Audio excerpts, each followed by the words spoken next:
computer.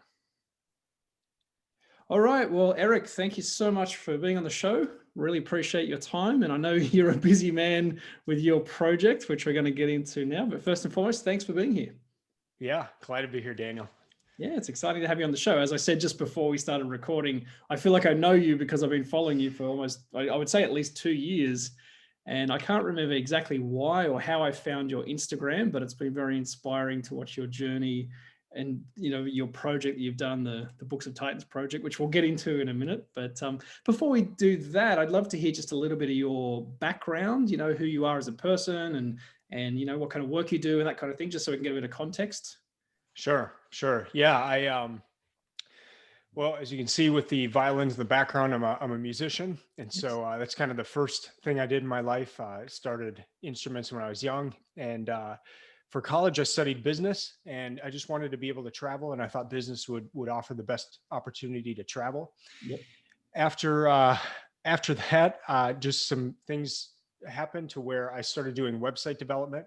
And I really like it because it combines part of that creative background with the music with my business background. So I help clients in their online presence, and that's mainly with their websites, but then also with research into how they can best use different tools online. And yeah, I've been doing that for 12 years now, and just it's just me. It's just my own company, but I love just the close interaction with the client. So it's been a lot of fun. Yeah, that's great. I agree. Well, being a solopreneur as well, I can relate to what you're saying and dealing with clients. They become like friends a little bit too in some way. Yeah. I always say like a client is under your protection. That's the way I think of it. So you're helping them in their business, but you're almost protecting them as well, their interests and their needs. And yeah, it's a great way to frame it. Yeah. Well, that's awesome. Well, so now I know the project that we're going to talk about, the Books of Titans project, has been running for about 3 years. But just before we jump into how that started and what you've learned along the way, were you much of a reader before you started the project? So pre 2017? Yeah, I was. And I guess if I start from the beginning, I remember when I was a kid, I would read by my fish tank light. So I had a fish tank in my room. Right. And when my parents thought I was sleeping, I would turn that light on and have a book. And the earliest books I remember is I had the Chronicles of Narnia series Yep. by C.S. Lewis. And Yep. I was probably too young to get through the whole books, but I would just try to start reading those. And I lost my desire to read in high school when we were forced to do it, and but I got back into it in college, and I probably spent about as much time reading in college as I did on the schoolwork. And I read a lot of the classics and just kind of got back into a love of reading that I had lost. And so after college, I would read maybe like 20, 30 books a year. But I have a plan. I call it the serendipity method, where it's just I would find a book, and then that would get me interested in another book, and then I'd maybe be at a bookstore and pick up a book. And there wasn't any real plan, but yeah, that was kind of my approach. And then we can get into this later, but in late 2016, I decided to start the project with the Books of Titans, and that's when the reading really picked up after that. Yeah, well, I mean, and just before we get into that, so it sounds like you did have some, interest in reading, some desire to do it before that, and was always part of your life. But I can relate to, when you're forced to read, especially in school, or is required reading for college, that's when it starts to dip off, I think. So, but it's great that you kept it up, and it's always been fascinating to me why some people are readers and some people aren't. It just seems, habit you either keep or you lose, or So, all right, so let's jump into the Books of Titans project. So I know initially it came from the motivation was from Tools of Titans. Is that right? By Tim Ferriss? Yeah. So late 2016, I read Tools of Titans. And in that book, it's basically, he takes his podcast episodes and he just kind of wrote them out. Yeah. But one of the questions he asks each one of his guests are what is your favorite book? Mm-hmm. But with a lot of his guests, they've read so many books that they can't say a favorite book. Yeah. And so the other question he asks, which is a really good question, is what book have you gifted the most? So what have you given to your friends, your family members, and that kind of helps meet the rubber meet the road Yeah. where people can't remember, oh, what's my favorite book? But they can remember, oh, I've given 10 copies of this one book. So while I was reading Tools of Titans, I would just underline all these books. And then I love spreadsheets. And so while I was doing that, I just had a spreadsheet open, and I would make a list of the book, the author, and it ended up being like 120 or so books that were Wow. suggested within Tools of Titans. And little did I know, he actually had a list of the books at the end of the book, and I could Right. have just, kind of copied that. But it was actually slightly different list. So I was glad I made that list. And so I was looking at that list, and I'm like, I want to read every single one of these books. I mean, they look amazing, and they inspired some of the world's top performers. Like, these are their favorite books. And Yeah. so maybe there's a little juice in these books that it would rub off on me if I read those books, and it so greatly impacted these people. And so I was like, how can I get through 120 books? It was like, well, I can't do that in like a year, but what if I challenge myself to one book a week? Mm. And I knew it would be a challenge. As I said before, the most I'd done before that was like 20 or 30 books. And so I knew it was going to be a big jump, and I knew I would have to make some changes in my life to be able to do it. But I wanted to test it. And I kind of viewed it as an experiment of, I'm going to set this list of 52 books, and I'm going to see if I can make it through it in this first year. So I started January 1st, 2017. Right. And then, yeah, have kept it up since then. Yeah, it's amazing, and it's such a coincidental thing, and that's why I wanted to talk to you before the end of 2020. I thought, because it's a time when people usually make those kind of resolutions, and I thought, having this knowledge that you have and this experience over several years, I'm sure people will get a lot of benefit learning how you systemize that over the next couple of years. So so initially you had just the desire, you thought these are great books, I want to read them. Was there Mhm. another motivation underneath? Like, did you feel like it would make you more successful or more wise, or I don't know, was there anything else that was driving the desire to read them? Yeah, definitely. One was, I this was early 2010s. I went to a conference, and it was for website development, and it was in Atlanta, and there were probably 2,000 or so people there. And one of the speakers got up there, and he said, "How many of you work in a company?" And there were just a handful of people who raised their hands. And then he said, "How many of you guys work for yourselves?" And the majority of the room. And Atlanta is full of companies. Mm, And so that was just a very shocking thing. And what it said to me is, if once you were in the company, you felt like you had a position, you didn't feel like you had to keep continuing to learn. mm, And maybe part of it is that you have a salary. So if somebody doing website development was going into a company, they were getting 40 or 50,000 a year. Just they were working, but they're to show up. You got that. yeah, Uh, Working for myself, it was $0. Like, right. that's the starting point. It's not you go in and do the work and you get 50,000. It's zero. Yeah, And so you have to keep learning. You have to keep bringing value to the client. And so I thought reading was probably going to be one of the better ways to do that, just to keep up with things, with new things, to challenge myself. And then, yeah, I went to grad school for business, and there are some key things that I don't know. Like, I should know them after right. going to Yeah, grad school. And so part of it is, I I kind of feel dumb in a lot of really key things that I should just know. And so again, it was this desire to learn those things. And I guess I was figuring out that when there was the desire to want to read and to want to learn those things, I would remember that more than sitting through a class.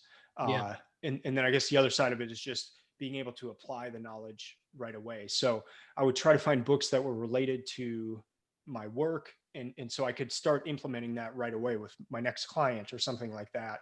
And then that would just help me to remember it as well. So yeah, a few different motivations going there, but really just I love that feeling when something pops in your head when you're yeah. reading.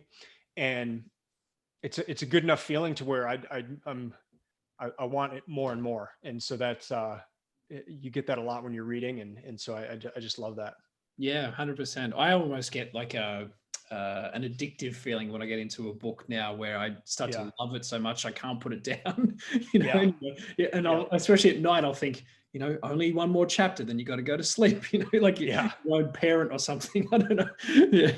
So I know what Yeah. you mean. Just the excitement of that. That's great. So when you started this project, obviously, so you had this. It was 104 books. Was that right initially? So the 2 years Well, it was no, it was like 120 books, but I just chose 52 out of those 120 to read the first year. in So the 20. first year they were all based off of recommendations from Tools of Titans. Got you. And Okay. then the next year I think it was like half and half, where it was half books that I really wanted to read and then half books from people that had been suggested on either the Tools of Titans or Tim Ferriss Show podcast or in one of his books. Yeah. Okay. Yeah. So you had that initial 52 plan. So January 2017, you're all motivated. So what was the first challenge that you faced when starting the 2017? What challenges did you face straight away? Well, I guess I started the podcast in May of that year, and I told some of my friends that I was going to do Mhm. this project, and almost every single one of them was, okay, cool, good luck, Right. you're crazy, have fun. But one person, Jason, said that looks cool, and I want to do it with you, and I want to do a podcast about each of the books. Great. And I know you're a public speaker. I love speaking as well, but I am terrified of sharing my thoughts. Mhm. And so when he said that about doing a podcast, that terrified me. So I think that was probably the first big fear factor of Yeah. that, because we started that podcast, and then it was every week we were covering a book, and it was really outside of my comfort zone a lot to do that. And so that was and that still continues to be a challenge, but yeah, that was probably the first big challenge of the year. Yeah, well, I mean, good for you for facing that too, because I know as a speaker, I know a lot of people will ask me, how do I overcome that fear? And the first thing I say is you just got to do it. You got to keep forcing yourself, putting yourself in the arena, and that you slowly get better and the fear starts to lower over time, which I'm sure you've felt as you've done more and more, of the podcast as well. In terms of the actual reading itself, was there any challenges that started to hit? Like, did your motivation drop, or did you have lack of time, or were there other habits that were getting in the way in those early days? Well, that year 2017 we moved, and Mhm. so there was 1 month where I only got through one book, Wow. Yeah. and it was Blood Meridian, and I hated it, and it was Yes. like excessively violent, and I couldn't deal with it. And I actually reread it this year and had a much different experience. But Yep. so I'm that was hard, because I knew I needed to be reading about roughly one book a week, and here I am, it's a whole month and I'm not getting through one Yeah. book, and so that set me back a little bit. But some of the books were shorter, so I could pick up time. But yeah, that was like July or August of the year. So it was kind of like mid through the year, and it's like, oh, am I gonna make it? Am I gonna keep Right. going or not? And Yeah. so yeah, that was the toughest part of that year. Definitely, yeah. And I think you're right. When you start to get into that phase where you're almost like, should I just give up for the year? But you can keep going, but it's up to you. You got that mindset starts to creep in where you're the person who has to catch yourself and say, I can do it. Even Yeah. with something as simple as picking up a book, right? It comes Yeah. down to whether you want to do it or not. Yeah. So I know one of the podcast episodes of yours that I have listened to, which I really loved, was the 10 rules that you set up for reading. Oh yeah. And I've adopted a lot of those too, by the way. And if you wouldn't mind sharing just a couple of either those or how you developed your system, over the Mhm. next, whether it was 2017, 2018, 2019, but how your system for reading developed, because that fascinates me. Yeah. And it's still, I like to view it as an experiment. And Mm. so I'm still trying different things. Um, in like I said earlier, where I was doing that serendipity approach, where I was just, finding books, and I was also reading like 4 or 5 at a time. Right. Yeah. And one thing I was finding was that I was having trouble remembering, Mm. especially if the books were somewhat similar. if there are any similarities at all, I would think, was it in this book or that book Mhm. that I read? Yes. Um, and so one thing that really sparked it is my sister-in-law was at our house one day, and she was looking at my bookshelves and she said, "What was that book about?" And I said, "I don't know." And I had just read it like a month ago, and Right. I couldn't tell her one thing about it. This was before the project, and so this was actually one of the reasons I wanted to start the project as well, is to experiment with ways to remember what I was reading, because I didn't want to start reading 52 books and then not remember them. Yeah. And so I put a lot of things in place to help me remember them. And so one of them is just the way I mark up a book. I always have a pen with me, and so I mark up like I used to think books were holy, in the sense of I Mhm. would not mark them. I would have a separate notebook and take notes in that, but I never wanted to mark up an actual book.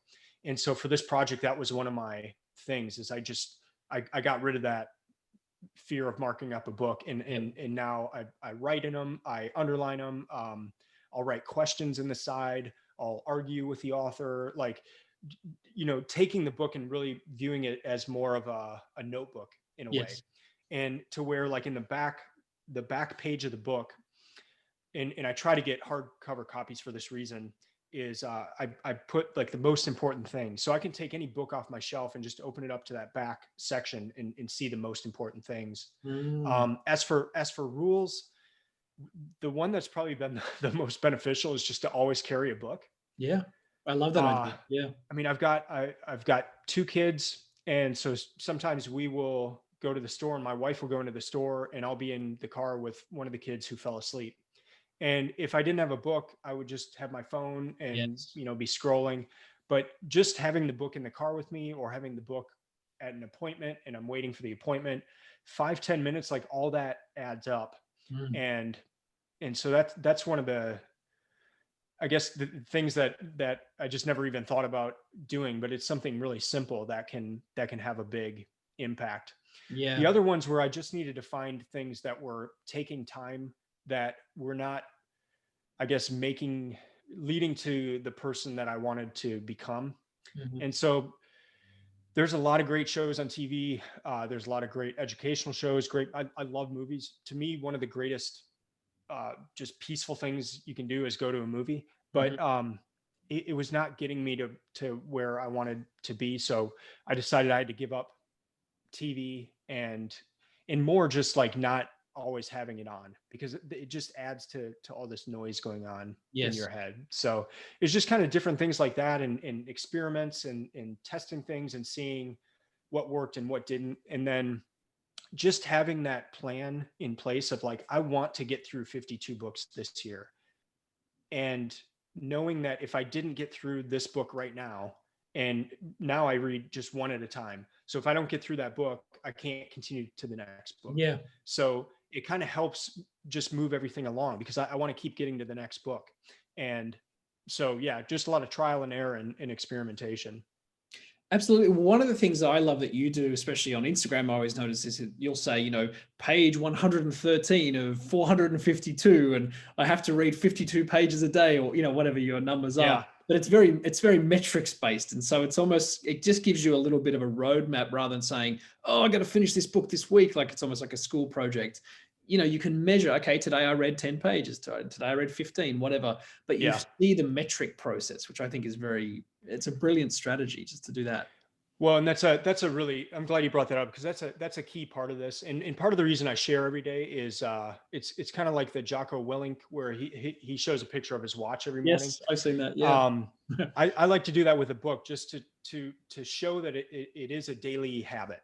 Like, Mm. it's got to be, if you want to get through a lot of books, it's got to become part of your life, and it's got to become a daily habit. So that's part of it. And then also, I don't view it as 52 books per year. I don't view it as one book a week, because some of the books are super long and some of them are short. Yeah. And so Makes what I sense. do is I add all the pages together, and then I divide by 365. So I know that I need to be at, for this year, it was like 47 pages or so per day. So I know if someday I'm below that, I know that another day I'm going to need to be above that. So and then doing, I call it a Sunday status, where I just kind of give the how I'm doing at that point for the year. So it's kind of a year to date check-in. Yep. And I'll put, I'm ahead or I'm behind.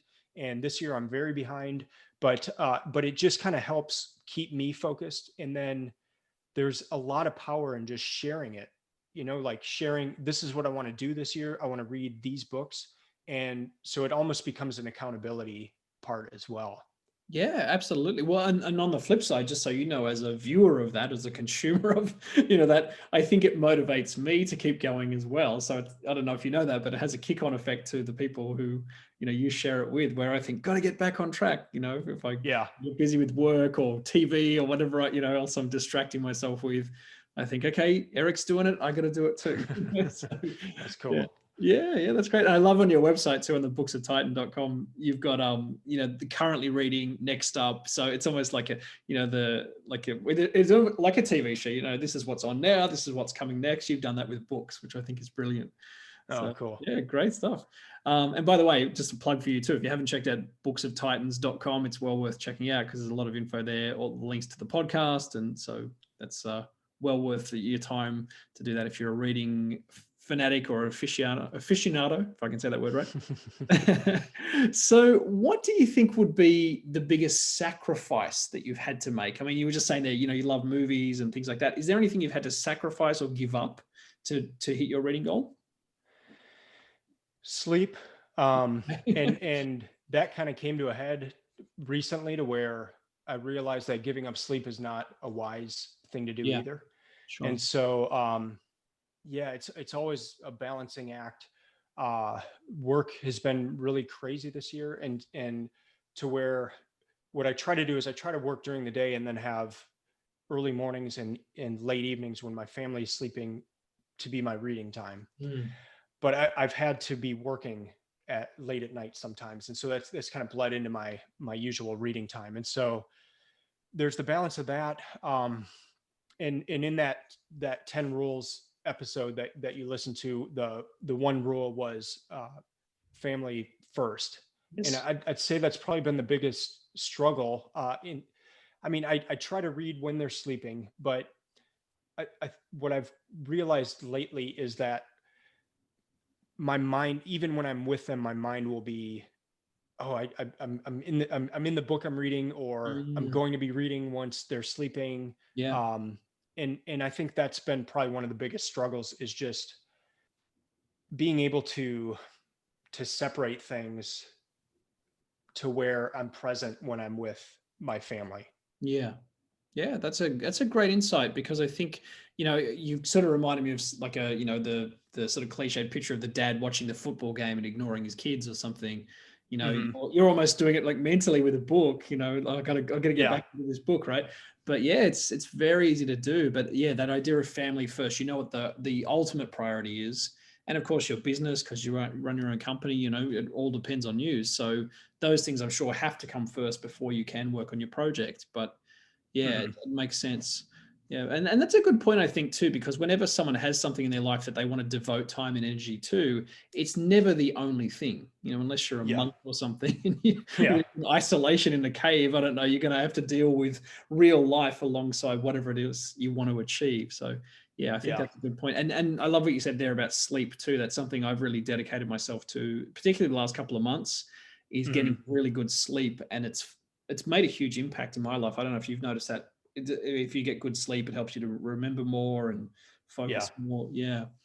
Yeah. So great stuff. So then once you finished 2017, you did the first year of the project. What was the motivation to do the second year? Was it a different kind of motivation, or was it just continuing the same momentum that you had? Yeah. Continuing, and then also just changing up where I was getting my ideas for the books as well. Mhm. So the first year was all from the Tim Ferriss show podcast and the Yep. Tools of Titans book. The second year was kind of half and half, and then 2019 was almost all just books that I wanted to read. Yes. And so that kind of gets more into my method of choosing. So I spent the entire year this year thinking about what I want to read next year. Yeah. And then next year I'll be thinking about what I want to read So, and it's really fun. I mean, I love it because I'm getting ideas from, and I've got this notebook, and this is my everything notebook and I get one a year. Mhm. And at the very beginning, the very first page is just books I come across that seem interesting. Yeah. And what's funny is I'll notice that I've written the same book twice and not even realize it, you know? So Interesting. it's like, Yeah. maybe I walked into a bookstore and I saw this and it looked really interesting. And then a buddy of mine texts me and says, "Hey, you need to check out this book." So it's like I've gotten that recommendation, or I've seen that book come across two different times. Mhm. And so by the end of the year, in this notebook, I might have like 150 books written down. And then it's just like, what's my favorite child type thing at that point of choosing between all these books that I really want to read. Yeah. And the benefit of that is that I I read very few books that I want to quit, because Mm. these are books I really want to read. That's a great point. And Yeah. so, what I get, one of the questions I get a lot with this project is what happens when you come across a book that you just don't want to finish. Mhm. And one thing is, for this project, I've committed to finishing every book that I read. So, uh, and I understand the thought process behind quitting a book when it's not good, and I suggest that to people, especially if they're reading multiple books at the same time, because before I started this project, I would get stuck in a book, and then I would be in that book for 3 months or something. So Yes. that's not a wise thing. Like, feel free to get rid of a book, but for this project, I've made it to where I will go through all the way through the book. But I've thought about these books so long that I really want to be reading these books. Mhm. So it kind of gets rid of those not so good books. And then it also, like, with the serendipity approach, I would see a new book come out, and maybe it was just marketed really well, but it's a really poor book. And but it just seems like it's going to be a good book because it's marketed well. But Yes. if you wait like a year or two, usually those books kind of fall by the wayside. And so it also helps make the better books stand out That's a as you're great choosing insight them. too. Yeah, because I think you're right. Because there is that, especially if you are a reader and something new comes out, you do have that, kind of, what are you going to say, the newness factor. Oh, I got to put this one on the list now. But you're saying Yeah. wait that year or so just to see, let other people road test it for you, see if it Yeah. sticks around. Yeah, that's very wise. And I love that idea too. Like you said, not by the time a book makes it to you actually reading it, you've wanted to read it for a while. It's not like you just randomly picked it up yesterday and, oh, maybe I'll read this. There's Yeah. the feeling of, okay, I'm looking forward to this one on the list. Yeah. Yeah. So yeah, that's genius. Has there been any books, just out of interest, where someone, I don't know, told you to read it? I know you mentioned Blood Meridian, for instance. Told you to read it, and you're halfway through, and you're thinking, "What the hell am I reading this for?" Have Yeah. you ever had that? Yeah. There's been a few of those. And what's really funny is, the whole project started with the suggestions from the Tim Ferriss Show podcast. And Yeah. Tim Ferriss himself had suggested some of the books. And those were some of the some of the books I hated the most. And so it's just kind of funny. Like, it's like, why did he recommend this? But it brings up a good point too, of that a book can hit somebody in a unique way, Yes. and it be the perfect book for the perfect time in that person's life. And I think the books that I didn't like, that Tim Ferriss really liked, were books that, for his particular point in his life, it was just the perfect book, and it Mm. had huge impact. Um, and I guess the key is trying to find those books for yourself, Yes. 100%. because that can turn you from a non-reader into a reader immediately. Yeah. You find the right book, and it'll change your life. Yeah. So 100%. It's very true. One of my favorite books, for instance, is it's an old autobiography by Arnold Schwarzenegger, written in literally the 1970s, and it's called The oh Education wow, of the Bodybuilder. oh And wow, it's written by Arnold, and you can tell it's like he's just dictated it to someone, but it's so yeah, simplistic in the ideas, but they're powerful because it just shows you his mindset as he grew through his bodybuilding years into becoming an actor. oh And that's that's kind of cool, where it ends, but yeah, it's so simple. And I would have never thought a book like that would have appealed to me. But at that time in my life, I think I was 20 when I read it. I was in that sort of phase of discovering myself too. So I know what you're saying. yeah. you know, and I've actually kept that book. I'm a super minimalist, but I brought that book with me from Australia to America. One of my precious books, because every couple of years I read it again and go, that's right, you know. So, Oh, and it's that's all cool. marked up, like you said. Yeah, interesting that, yeah, it's funny how you can kind of get caught in, I don't know, what someone else's opinion or appeal for a book like Tim Ferriss is saying. It doesn't, you know, relate to you. That's, Yeah. that's a good insight too. But yeah, Interesting. just Go ahead. sorry to go back to the other point too, like the books that have been the most disappointing are those that I just jumped the gun too fast. Like they were brand new books, and they looked really good, but when I look back on it, I think the author just had a ton of money and just Yeah. pushed it and marketed it like crazy. Yep. And those are the books that I've disliked the most. So it just kind of reinforces that idea of just give it time. You know, like there's no rush to get into a brand new book. And I'll still read relatively new books, but I think the further along I get in this project, the more apt I am to read books that have stood the test of time a little Yeah, longer. that's a brilliant insight. I'm gonna remember that next time I'm tempted to pick up a book that's, you know, brand new or new and noteworthy Yeah, at the bookstore. Wait, hang on, give it a year, you know, come back. yeah, Yeah, yeah. yeah, absolutely. That's great. So if you came across someone who didn't like reading, this is kind of the, you know, contrarian point of view. Say they say, I hate reading, or I just can't get into books. Would you have anything to say to them about, you know, whether it's the value of reading, or, you know, how you would change their mind? I heard some guys say, um, if you're watching Netflix instead of reading a book, you just haven't found the right book. Hmm.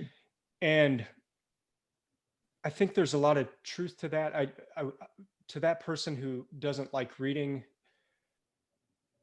I guess I would just try to talk to them to see what they're interested in, Yeah. and see if there would be a book that I would suggest, or just even trying to get the person interested in the act of reading, Yeah. because people are pretty good about finding books. I mean, you put somebody in a bookstore, they're going to gravitate to certain areas, and Yes. so it's just kind of finding that initial book to get things going, because books come from other books and they speak to other books, and so once you start down that path, like you'll want to read more. Mm. um so there's that aspect of it. And then I think, just for right now, like another question I get a lot is, how, how do I read with all the distractions? And I think that's a really big hurdle for a new reader. I mean, it's a big hurdle for me. Like, the temptation to look at the phone is always there. Yes. And um so how do you minimize that? Or, like, and so maybe it's starting small and just trying to do 5 pages a day or something, with your phone in a different room and your computer in a different room, like just anything that might tempt you to to look quick if you get bored or something. Because, like, Yeah. sometimes you got to stick with a book for a little while to get the meat of it. And so, yeah, for a new user, it would just be, or a new reader, to just doing small incremental steps to just start the process, but with a book that they, not that somebody told them to read, or it's on a bestseller list, or is even an old book that is, amazing. It's like, if they're into motorcycles, can we find a book about motorcycles Yeah. that they would just eat up? Because that's probably going to be a better path for that person than trying to get them to read a classic or something like that. Yeah. 100%. It's funny, actually. My mother took a photo of me when I was a baby with my dad. He was lying in bed reading a book, and the book was called Practical Household Drainage. And we always laugh about it. Like, it sounds like the worst book, but he worked in, you know, plumbing and construction. So Yeah. he's holding me in one arm. And so, I mean, talk about, you know, specialist interests. I mean, I thought you can't get much more interested than that. But you're Yeah. right, for the right person, that, you know, that could be really interesting and appealing, or motorcycles, or, you know, whatever it is, you know, ghost stories, or who knows, but something that can grab you as a person, that appeals to you. Yeah. Yeah. Do you have a split in terms of fiction versus non-fiction? Is that something that you comes into when you're picking your books for the year? It's not, but this year it was almost an even split. Mhm. And I didn't plan it that way. I do have a few buckets where there's certain authors I want to read each year, Yep. or certain topics. Um, and so I have a few buckets that are set, but even within that, it could be fiction or nonfiction for each of those buckets. So yeah, I think it's funny though that it did go kind of half and half. I'd say the first year though was a lot more nonfiction. Right. Yeah. Um, but I think fiction can speak truths louder than nonfiction a lot of times, and then it can bypass a lot of the filters you have in your head, Hmm. because you're kind of getting involved in a story, and then you might see yourself in a character, or you might see, like, if in a nonfiction book, if the nonfiction book said you probably do this and you need to stop doing this and change and do this, like, you're like, I don't do that. But Hmm. like, if you see it in a character, you're like, oh wow, oh okay, like it just hits you in a different way. And 100%. so yeah, and when I come across people too that say, well, I only read nonfiction, I try to encourage to read fiction, because there's a lot of special things in fiction. Yeah. Yeah, I would definitely agree. Over the past couple of years, I've forced myself initially to read a couple of science fiction books Oh yeah. because I was never really into that genre. And a couple of my friends, one of them actually is an author, and he's a big fanatic of science fiction. He said, "Read this and read this," and so I've started to slowly lean. Okay, now I can understand, because you have to really extend your imagination with those kind of books. It's Yeah. not just the story of someone in the real world that we live in. Let's say it's something that's very out there. Yeah. And yeah, it's an exercise in kind of imagining and thinking that you wouldn't normally have as well. Yeah. Yeah. That's great. Yeah. Okay. Interesting. And then I don't know if you remember, but I don't know, it was a year or so ago, but I actually asked you a question on Instagram, and I said I was very curious to know how your thinking had changed from reading so much. And I actually can't Mhm. remember what you said. I remember at the time it was very insightful, but do you have a thought on that? How your thinking has changed as a result of being such a diligent reader? Yeah, and it was something that surprised me, in that one thing is I actually thought it would be too much, in the sense of just kind of overload, Yeah. but it had an opposite effect, in that you start to see you start to see things that are important, because you start to see common ideas across multiple books. Yes. And you'll see the same idea in a book of fiction, a book of nonfiction, a biography, a science fiction book, and so it actually kind of hones your thinking, because you realize that's a really important idea if it keeps popping up, and if it keeps popping up in a wide variety of books. So a few of those things are like the importance of time. Mhm. That came up in the second book I read, Old Man and the Sea by Hemingway. But it comes up in a lot of nonfiction books of productivity, or keeping focus on the important things in life. Yeah. So that's one idea. The other one is daily habits. Daily habits will come up in almost every book, but like in a variety of different ways. Not just things, but like ways of thinking, and all sorts of things. So it kind of helps hone different ideas that, uh, so instead of like just all these ideas popping out, it actually kind of helps you find the ones that stick out in a variety of places. Yeah, almost like pattern recognition, I guess, a little bit. You start, Yeah. yeah, Yeah. identify them quicker. And interesting, you're saying you identified across fiction versus non-fiction as well. That's really fascinating. I could see that as Yeah. Yeah. I mean, I did not expect that at all. So that was kind of a neat yeah, that's takeaway. cool. Yeah. Well, so I mean, it's such an inspirational story, and that's why I wanted to talk with you. I appreciate you taking the time to do it. Do you have any final, I don't know, advice or suggestions or encouraging words for people who want to be more like you and want to read more in the coming year? Hmm. One thing I do that it has helped is, once I pick my list, I randomize it. Okay. And I think it's really helped, because if I put the books in order, I would maybe not even with thinking of it, but just stack the ones that I really want to read at the beginning of the year. Yes. But if you run it through a randomizer, and there's one at like random.org. Mhm. You can put in a list of things and it'll I do that with work sometimes. Like if I have a bunch of tasks, I'll just put it through the randomizer, and then it just kind of like That's nice. freshens things Yeah, up or something. yeah, But yeah, that's great. um, that's been like a surprising thing that's helped with the project, because then it's not me putting them in the order I want to read them, but it's random. And then I start at book one and I just go through the list. And I've had to jump around a few times this year. Just I jumped around a week ago with I started Pride and Prejudice, and just I had so much on my mind with work that I couldn't focus on the characters. Yeah. And so I'm putting it off until later this year. I do plan to get to it, but I just couldn't do it right now. So, but in general, I try to just go straight through that list that has been randomized.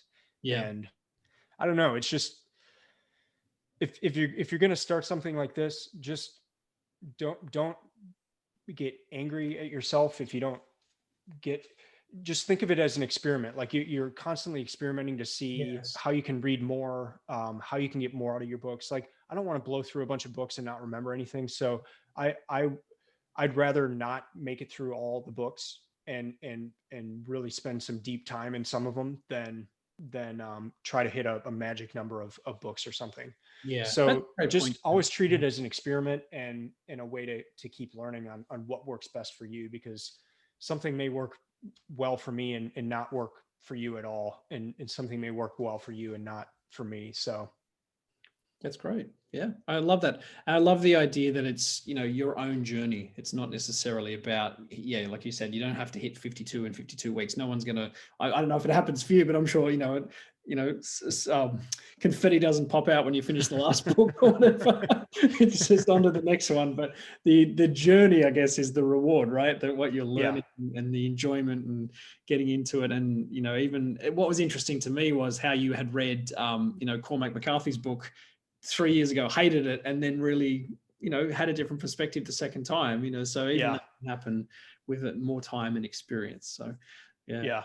Yeah. Well, Eric, this has been really inspiring. It's definitely set me up. I don't know if I'm going to do 52 books, but I'm definitely going to do, I would say, at least 20 for next year. I have a lot of Cool. other projects in terms of as well as learning guitar for myself. That's one of my goals for Oh, next year. nice. So I've already Nice. started, but I started to dedicate time to that too. But Yeah. yeah, I'm sure we'll stay Well, in contact. send me your list once Absolutely, you've yeah. picked I might have the to have books. a look at your past list as well, maybe pick a few out. But yeah, I'll use the randomizer and the list. I know Atlas Shrugged is on the list. That's one I've been putting off for a couple Oh, of years. good. That's definitely Yeah. one on the list. So Yeah. I can tell you that. And yeah. Well, now if people want to learn more about your projects, where can they find more about you and follow you? Yeah, the best place to go is booksoftitans.com. I'm actually working on some updates there. Mhm. I'm creating a resources page right now where at the very top of it, I have a spreadsheet you can download. It's free. I don't even ask for your email address or anything. It's in Excel format and Apple numbers, but it's the exact spreadsheet I use to track my reading. So it's got a column for you to put in page numbers, and then it calculates them all. And then there's a calculation on the side that helps you know how many pages you need per day to get through all your books in the list. So you can do that. And then I just try to keep different resources, and I'm going to be adding to that page, but just things to help you read better, find the best books, tips, just different things to help you along on the journey. So yeah, booksoftitans.com, and pretty much everything else is linked from there. Yeah, fantastic. Yeah, well, again, thank you for your time and your inspiration and your diligence. I really love that, the fact that you've stuck at it. It's been very inspiring. And yeah, I hope we Oh, can thanks. continue the journey of reading together. That'd be wonderful. Yeah. Yeah. Yeah. Well, all the Well, best, good. sir. Well, thanks, And Daniel. thank you. We'll speak again soon. Thanks. All right. Goodbye.